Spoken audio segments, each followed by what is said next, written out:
Hello students, फिर से आपका एक नए वीडियो में एक नए टॉपिक के साथ हार्दिक स्वागत है।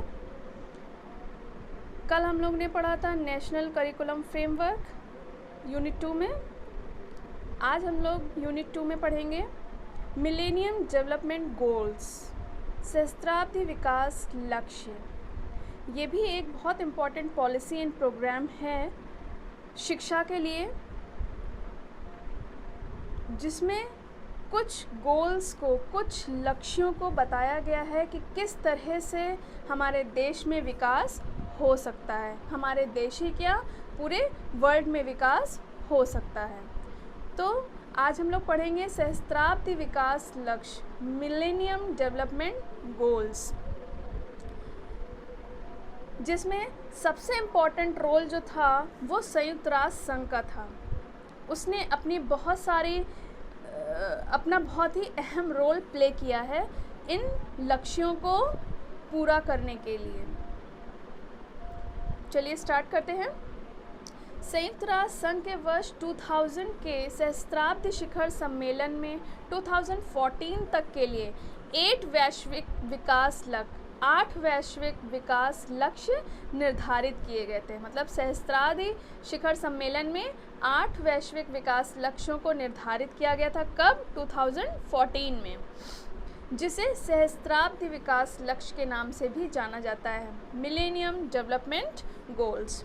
संयुक्त राष्ट्र के उस समय के 189 सदस्य राष्ट्रों तथा 22 अंतर्राष्ट्रीय संस्थाओं ने 2014 तक, मतलब 189 सदस्य राष्ट्रों ने और 22 अंतर्राष्ट्रीय संस्थाओं ने 2014 तक निम्नलिखित लक्ष्यों की प्राप्ति के लिए संकल्प लिया। मतलब इतने सदस्य राष्ट्रों ने और अंतर्राष्ट्रीय बहुत सारी संस्थाओं ने ये संकल्प लिया कि हम 2014 तक ये जो हमारे सहस्त्राब्दी विकास लक्ष्य है, जो मिलेनियम डेवलपमेंट गोल्स हैं, उनको हम पूरा कर लेंगे।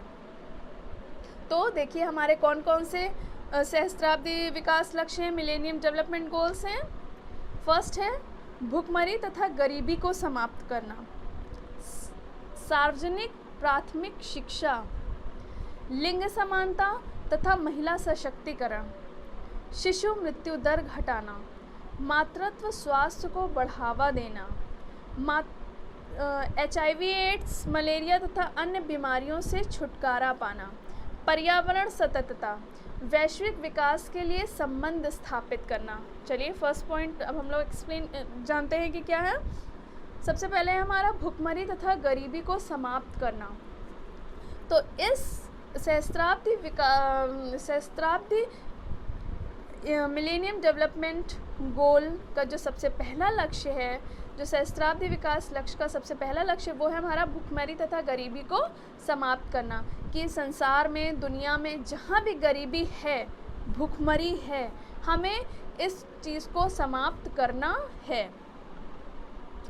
भुखमरी दूर करने के लिए आप लोगों को एम्प्लॉयमेंट दे सकते हो। गरीबी समाप्त करने के लिए आप लोगों को एम्प्लॉयमेंट, भुखमरी समाप्त तब होगी जब आप एम्प्लॉयमेंट दोगे, इंसान कमाएगा, अपनी रोज़ी रोटी कमाएगा, तब उसकी भुखमरी समाप्त होगी। तो कहने का मतलब ये है कि हमें ऐसे प्रयास करने हैं दुनिया में, ऐसी रणनीतियाँ बनानी हैं, ऐसे कुछ प्रोग्राम्स ऑर्गेनाइज करने हैं जिससे लोग इनकरेज हो सकें।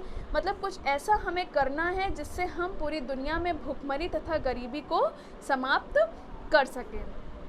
नेक्स्ट है हमारा सार्वजनिक प्राथमिक शिक्षा। सभी को हमें प्राथमिक शिक्षा देनी है। प्राथमिक शिक्षा, प्राइमरी एजुकेशन क्यों इम्पॉर्टेंट होती है? Because it is a base of our life. ये हमारी लाइफ का बेस होता है। अगर हम प्राइमरी एजुकेशन नहीं लेंगे तो हमारा बेस जो होगा वो वीक हो जाएगा। तो कहने का मतलब ये है कि सभी लोगों को हमें सबसे पहले, जो अनपढ़ हैं, जो पढ़े लिखे नहीं हैं, उनको, जो बच्चे पढ़ने लायक हैं बट वो अनफॉर्चुनेटली अपनी प्रॉब्लम्स मतलब नहीं जो पढ़ पा रहे हैं, उनको हमें प्राथमिक शिक्षा उपलब्ध कराना है। जो नहीं पढ़े लिखे हैं उनको हमें प्राथमिक शिक्षा देनी है। तो कहीं ना कहीं कहने का मतलब ये है कि सभी को समान रूप से हमें सार्वजनिक प्राथमिक शिक्षा देनी है ताकि सभी लोग शिक्षित हो सकें। ये हमारा सेकंड हो गया। थर्ड इज़ लिंग समानता तथा महिला सशक्तिकरण। मोस्ट इम्पॉर्टेंट पॉइंट है ये कि लिंग समानता, जैसे कि बहुत सारी जगहों पे देखा जाता है, बहुत कंट्रीज़ में देखा जाता है कि मतलब लेडीज़ और जेंट्स में फ़र्क किया जाता है। हम अपने समाज में ही देखते हैं कि लड़के लड़कियों में भेद किया जाता है, लड़की ये ना करे, लड़की यहाँ ना जाए, लड़की जल्दी घर वापस आ जाए, लड़की देर तक घूमे नहीं, लड़की ऐसे कपड़े ना पहने, लड़की वैसे कपड़े ना पहने। लड़के आदमी चाहे जो कुछ भी करें, जेंट्स कुछ भी करें तो कोई फ़र्क नहीं पड़ता है, बट अगर लड़की अगर वही चीज़ कर रही है तो प्रॉब्लम वाली बात हो जाती है। मतलब कहीं लड़कियां ज़्यादा मतलब एजुकेशनल, स्पेशली ये ग्रामीण समुदाय में ज़्यादा देखा जाता है कि लड़कियों को ज़्यादा एजुकेट नहीं किया जाता है। क्यों? बस मतलब भर की एजुकेशन दिला दी, नहीं तो वो भी नहीं। क्यों? क्योंकि सबके मेंटालिटी ये होती है कि हमको तो लड़की को शादी करके दूसरे के घर भेजना है। और लड़के भी देखा जाता है कि मतलब उनमें इतना फ़र्क नहीं, लड़कों को ज़्यादा वो नहीं किया जाता है जितना लड़कियों पे प्रेशर रहता है। तो कहीं ना कहीं हमें लिंग समानता को भी दूर करना है, लड़के लड़कियों को एक नज़रिए से देखना है। ठीक है? जो हमारे यहाँ की औरतें हैं उनको घर में नहीं बैठने देना है। अगर वो पढ़ी लिखी हैं, कुछ क्रिएटिव माइंड की हैं, टैलेंटेड हैं, तो उनको इनकरेज करके उनको घर से बाहर निकालना है ताकि वो कुछ अपनी क्रिएटिविटी, अपना टैलेंट दिखा सकें और अपने पैरों पे खड़ी हो सके, सेल्फ डिपेंड बन सकें। तथा महिला सशक्तिकरण, नारियों को इतना स्ट्रॉन्ग बनाना है। नारी आजकल का समय ऐसा है कि नारियां हर क्षेत्र में आगे बढ़ रही हैं, पुरुषों से भी ज़्यादा, या कह लीजिए पुरुषों से कंधा मिला के आगे बढ़ रही हैं। हर क्षेत्र में वो आगे बढ़ रही हैं और हर क्षेत्र में स्ट्रॉन्ग हैं। अपने आप को प्रोटेक्ट करने के लिए अपना स्टैंड ले सकती हैं। मतलब उनको ऐसा बनाना है कि वो ऐसी बने कि अपना स्टैंड खुद ले, अपने आप को स्ट्रॉन्ग बनाएं, उनको किसी से हेल्प लेने की ज़रूरत ना पड़े, वो जेंट्स की तरह ही स्ट्रॉन्ग बनाएं। महिला सशक्तिकरण मतलब महिलाओं को हर चीज़ में आगे बढ़ाना, महिलाओं को स्ट्रॉन्ग वुमेन बनाना, विमेन एम्पावरमेंट जिसे हम कहते हैं। ठीक है? तो हमें लड़के लड़कियों में भेद नहीं करना है तथा महिला सशक्तिकरण, नारियों को उनके क्षेत्र में, उनको अपने जीवन में स्ट्रॉन्ग बनाना है ताकि वो अपना स्टैंड खुद ले सकें। अब है शिशु मृत्यु दर घटाना। हम लोग इस टॉपिक से भी परिचित हैं कि शिशु मृत्यु दर घटाने का मतलब क्या है कि अब जैसे देखा होगा कि बहुत सारे जगहों पे, बहुत सारे मतलब घर परिवारों में जब लोग एक्सपेक्ट करते हैं कि हाँ बेटा होगा, अगर बेटा नहीं होता है, बेटी हो जाती है, तो लोग उसको पहले ही मार देते हैं। बहुत सारे लोग तो ऐसे अनएजुकेटेड होते हैं, बेवकूफ़ आप कह सकते हैं, अनएजुकेटेड कह सकते हैं, कि उनको वो भ्रूण हत्या जिसे कहते हैं कि भ्रूण हत्या ही कर देते हैं अगर उन्हें पहले ही पता चल जाता है कि हाँ बेटी है।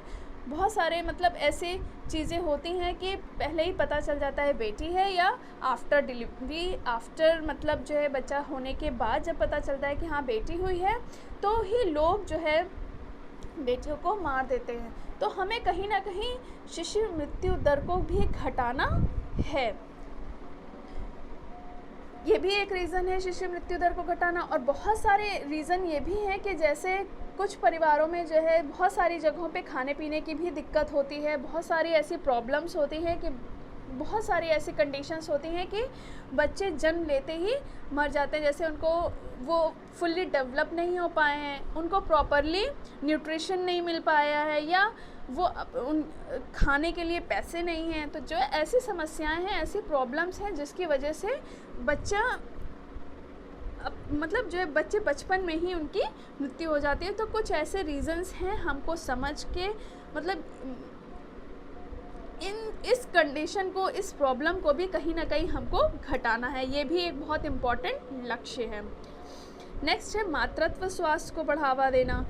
मातृत्व स्वास्थ्य को बढ़ावा देना, अगर हम एग्जाम्पल दें कि जैसे एक माँ होती है, वो अपने बच्चों को बच्चों का बहुत ध्यान रखती है, घर के भी सारे काम करती है, अपने बच्चों का भी ध्यान रखती है। तो कहीं ना कहीं हमें कहने का मतलब ये है कि हमें उनका स्पेशली ध्यान रखना है, कुछ ऐसी पॉलिसीज़ चलानी है, कुछ ऐसा करना चाहिए उनके लिए, कुछ पॉलिसीज़ वगैरह चलानी चाहिए जिससे उनके स्वास्थ्य को हम बचा सके, उनके स्वास्थ्य को उनको मतलब हेल्दी बना सके। उनको कुछ ऐसा कार्य किया जाए जिससे उनका स्वास्थ्य बेटर रहे और उनको भरपूर न्यूट्रिशन की प्राप्ति हो सके। तो मात्रा तो स्वास्थ्य को भी बढ़ावा देना है। नेक्स्ट है HIV, एड्स, मलेरिया तथा अन्य बीमारियों से छुटकारा पाना। HIV है, एड्स है, ये HIV, एड्स, ये सब जो बीमारियाँ और भी जो बहुत ही भयंकर बीमारियाँ हैं, कुछ है मतलब उनके लिए भी सारे रूल्स रेगुलेशंस नहीं कहेंगे, कुछ ऐसी व्यवस्थाएं की जाएँ, कुछ ऐसे अरेंजमेंट किए जाएँ। मतलब ये जितनी बीमारियाँ हैं हमारी, मतलब मलेरिया है, टाइफाइड है, HIV, एड्स है, ये सब जितनी भी चीज़ें हैं मतलब है, ये सब कुछ इतनी भयंकर बीमारियां हैं कि जिनसे मनुष्य की जान भी चली जाती है। तो हमें ऐसी व्यवस्थाएं करनी है कि जिससे इन बीमारियों से छुटकारा हमको मिल सके। बहुत सारे लोग ऐसे होते हैं कि जो अपने इलाज भी नहीं करा पाते हैं। अगर उनको ये बीमारी हो गई है, डिजीज़ हो गई है, तो वो ये बीमारी का इलाज कराने में असमर्थ होते हैं, उतने कैपेबल नहीं होते हैं कि वो इतना पे करके अपना इलाज खुद करा सकें। तो हमें बीमारियों से भी कहीं ना कहीं छुटकारा पाना है। नेक्स्ट है पर्यावरण सततता। पर्यावरण पे भी विशेष ध्यान देना है कि हमें कैसे हमें अपना पर्यावरण हम सुरक्षित रख सकते हैं, कैसे कंटिन्यूटी पर्यावरण को हेल्दी इन्वायरमेंट बनाने के लिए कैसे कंटिन्यूटी मेंटेन रख सकते हैं। बिकॉज अगर इन्वायरमेंट अच्छा नहीं होगा तो हम जी नहीं पाएंगे।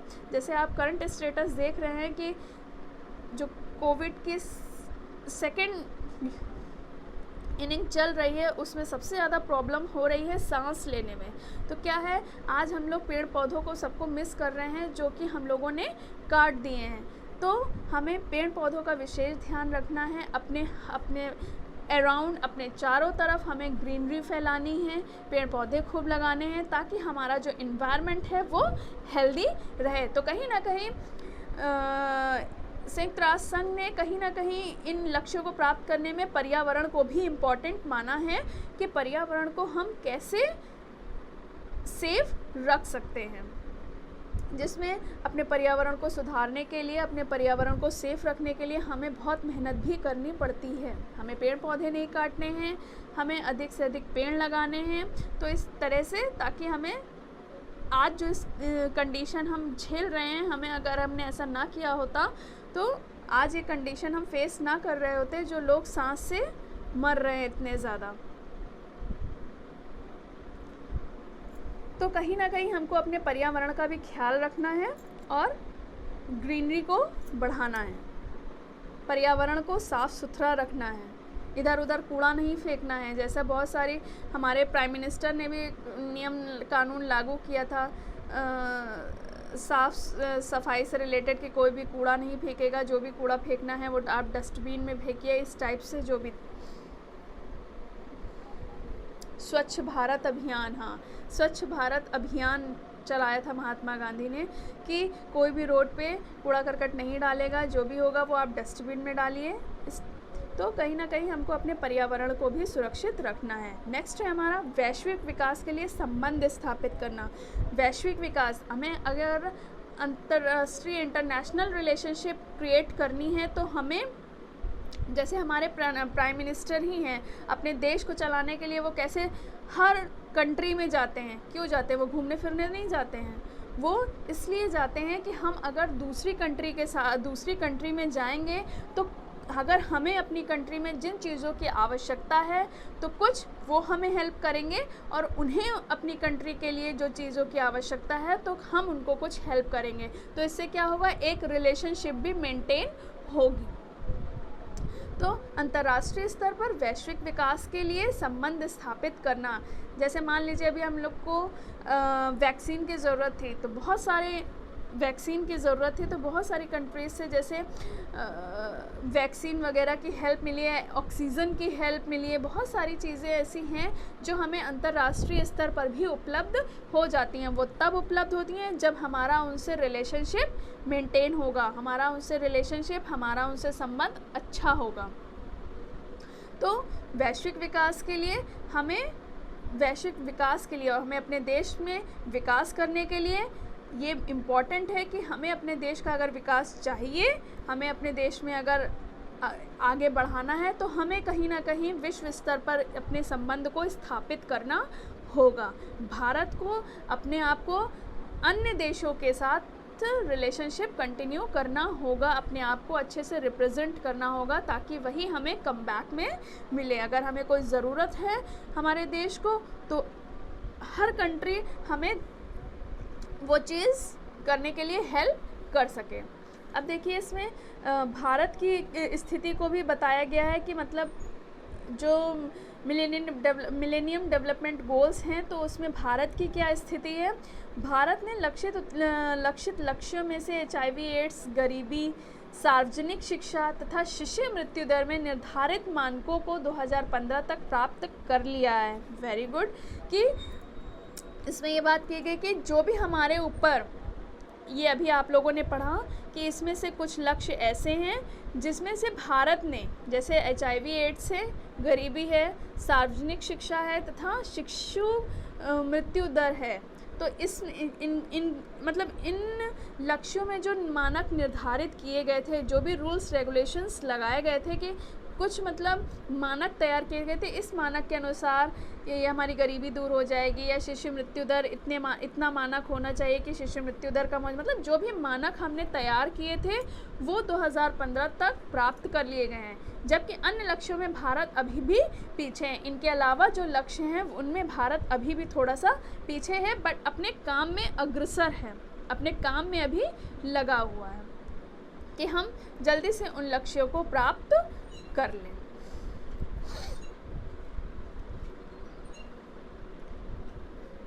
आगे भी है कुछ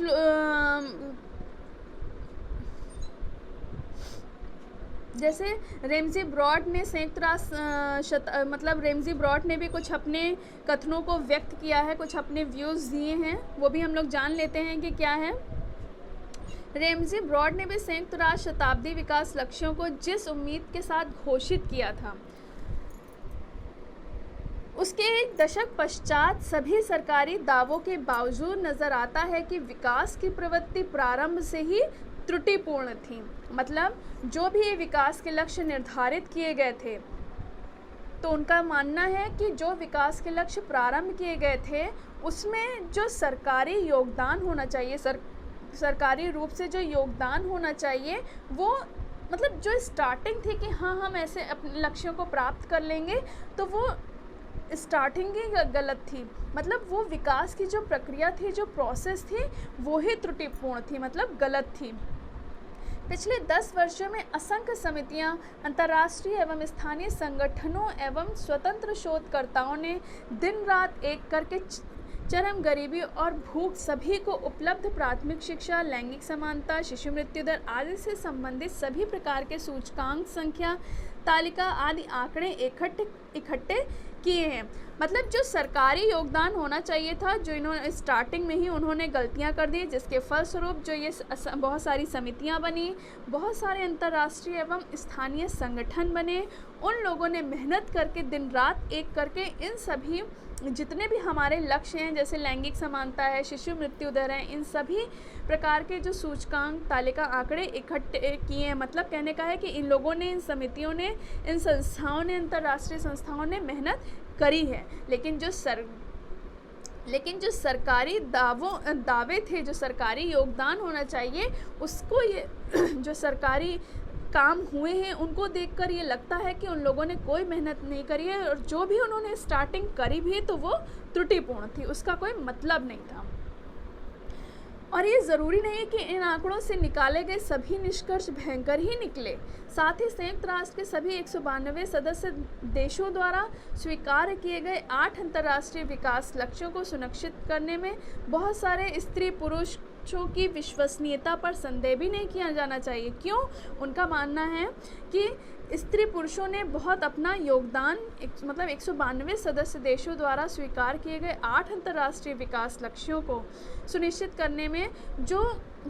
करने में मतलब उसको पूरे 100% लोगों ने जो माना कि हाँ हम इन्हें प्राप्त कर लेंगे, तो इसमें स्त्री पुरुष दोनों का जो दावा था कि हम प्राप्त कर लेंगे, तो उनके ये विश्वसनीयता पे संदेह नहीं किया जाना चाहिए। वे लोग हैं जो मुद्दों को सामने लाए और आज भी दृढ़ संकल्प होकर उन्हें मानने में लगे हुए हैं। कहने का मतलब ये है कि कुछ स्त्रियां मतलब स्त्री पुरुषों में बहुत सारे लोग अभी भी ऐसे हैं जो अपना कंट्रीब्यूशन इनको पाने के लिए दे रहे हैं पूरे दृढ़ संकल्प होकर, लेकिन बहुत से सारे लोग अभी भी ऐसे हैं जो बहुत कुछ कहते हैं पर अभी भी बहुत कुछ करने में वो असमर्थ हैं। समस्या इस बात पर छिपी हुई है। देखिए यहाँ पे वही बात कही जा रही है कि बहुत सारे लोकतांत्रिक अमीर हो या मतलब सरकार है, राजनीतिज्ञ हैं, बहुत सारे अमीर हो या गरीब हो या लोकतांत्रिक तानाशाह हो, कहते बहुत कुछ है पर करते कुछ नहीं है। पर करते कुछ नहीं है। क्या उन पर भरोसा किया जा सकता है? वे मानवता के लिए स्वार्थहीन एवं बिना शर्त लगाए ऐसे लोगों जिसमें गरीब, प्रतिकूल परिस्थितियों में रहने वाले, भूखे, बीमार शामिल हैं के साथ साझा लगाव दिखा पाएंगे। इस स्वप्रदर्शी स्थिति को किसी न किसी दिन पाया अवश्य जा सकता है, लेकिन निकट भविष्य में उस दिन के आने की कोई संभावना नहीं है। कहने का मतलब ये है कि जो भी ये सरकारी राजनीतिज्ञ हैं, सरकार है, अमीर हो या गरीब हो या लोकतांत्रिक हैं या तानाशाह हैं, मतलब ये जो लोग हैं, क्या इन पर सही में मतलब विश्वास किया जा सकता है? क्यों? क्योंकि ये सब स्वार्थहीन है, बिना शर्त के कोई काम नहीं करते हैं। क्या वो इन लक्ष्यों को प्राप्त करने में अपना इंटरेस्ट दिखा रहे हैं? क्या वो इन लक्ष्यों को प्राप्त करने में अपना लगाव दिखा रहे हैं कि हाँ हम ये सब कर पाएंगे और एक टाइम लिमिट जो हमारी है कि हम इस टाइम तक अपने लक्ष्यों को प्राप्त कर सकते हैं? तो क्या ये लोग बिना स्वार्थ के, बिना शर्त के प्राप्त कर सकते हैं? इस प्रदर्शी स्थिति को किसी न किसी दिन मतलब एक ना एक दिन पाया जरूर जा सकता है, लेकिन इसकी अभी जल्दी से कोई संभावना नहीं है। तो फिर ऐसे लक्ष्यों को लेकर विशिष्ट समयावधि नियमन रिपोर्टों के माध्यम से प्रतिबद्धता क्यों दिखाई जा रही है? कहने का मतलब ये है कि तो सब इतना ऐसे क्यों रिएक्ट कर रहे हैं कि हाँ हम इतना बहुत जल्दी अपने लक्ष्यों को प्राप्त कर लेंगे, लेकिन ये सिर्फ दिखावा है, लेकिन अंदर से लोग आगे बढ़ना ही नहीं चाहते हैं।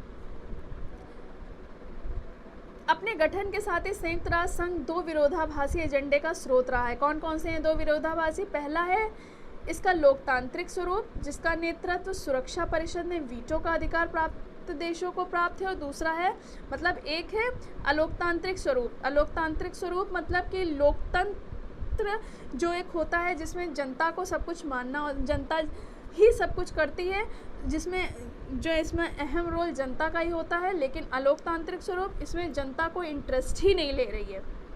दूसरा है समानतावादी, और ये सामान्य सभा में परिलक्षित होता है। दूसरा स्वरूप वैश्विक मनोदशा और अंतर्राष्ट्रीय विचारों को पहले स्वरूप के मुकाबले ज़्यादा सटीक रूप से सामने रखता है, क्योंकि पहला स्वरूप तो कामोवेश, तानाशाह और शक्ति संपन्न को ही प्रश्रय देता है।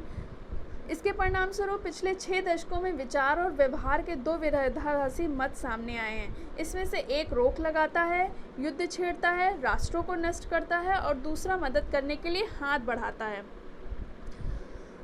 तो कहने का मतलब ये है कि लोग कहते बहुत कुछ हैं, हमारे लिए पॉलिसीज़ बन गई हैं, उस पर काम चल रहा है, लेकिन लोग इंटरेस्ट नहीं ले रहे हैं। बहुत सारे लोग इंटरेस्ट ले रहे हैं जिससे मना नहीं किया जा सकता है, जिससे उनकी विश्वसनीयता पे सवाल नहीं उठाया जा सकता है, लेकिन बहुत सारे लोग अभी जैसे सरकार में ही हैं, कुछ राजनीतिज्ञ हैं और कुछ अमीर गरीब हैं, कुछ इस तरह के लोग भी हैं जो दिखावा तो बहुत कर रहे हैं, बट एक्चुअली में वो स्वार्थवश काम कर रहे हैं, बिना शर्त के कोई काम करना नहीं चाहते हैं। तो क्या हम एक निश्चित समयावधि में अपने इन लक्ष्यों को प्राप्त कर सकते हैं?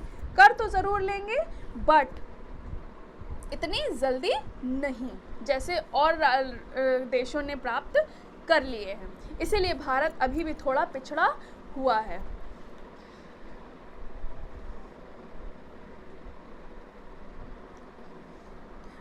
अब देखिए थोड़ा सा दूसरे मतलब व्यक्ति के अनुसार, अबुग्रे के अनुसार गरीबी में 15% तक की कमी आई है। साथ ही मध्य एशिया, जहां पर सशस्त्र संघर्ष एवं युद्ध चल रहे हैं, उसको छोड़कर पूरे विश्व ने एक दिशा प्रगति की है, परंतु शिशु मृत्यु दर एवं महामारियों से बचाव के मामले में या तो बहुत कम या बिल्कुल भी प्रगति नहीं हुई है। इतना ही नहीं, पर्यावरण ह्रास भी खतरनाक रफ्तार से गतिमान है।